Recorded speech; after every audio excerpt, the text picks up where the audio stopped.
Salut tout le monde! Aujourd'hui, je vais vous parler d'un problème qui me passionne parce que c'est comment la dysbiose de l'intestin affecte la bouche.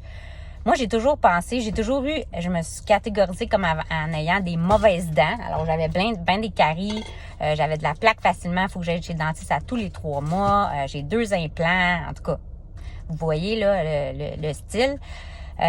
Le dentiste m'a dit il n'y a pas de solution, il y en a qui ont de la salive vraiment plus acide que d'autres, puis c'est comme ça. Alors mais c'est pas le cas. J'ai appris dans mes cours de nutrition holistique que quand on a la dysbiose de l'intestin, ça affecte tout notre système digestif. C'est quoi ça, la dysbiose? C'est quand la mauvaise bactérie a vraiment pris le dessus sur la bonne bactérie.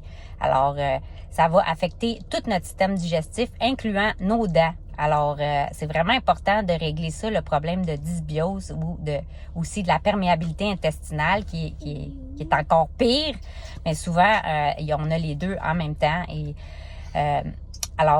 Si aussi, l'autre chose que je veux dire, c'est que si vous prenez un probiotique, c'est important de le prendre en poudre dans un verre d'eau. Comme ça, la bonne bactérie va être restaurée dans votre bouche aussi plus facilement que, contrairement à si vous prenez une capsule, ça agira pas dans votre bouche. Alors ça, c'est l'autre chose. Moi, je vais faire une détox qui commence le 10 juillet. Puis si ça vous intéresse, contactez-moi parce que mon but premier, c'est vraiment de régler les problèmes d'intestin, c'est-à-dire le candida, la perméabilité intestinale et la dysbiose de l'intestin. Donc, ça va aider aussi les gens qui ont des problèmes de salive acide ou de bouche ou de mauvaises dents.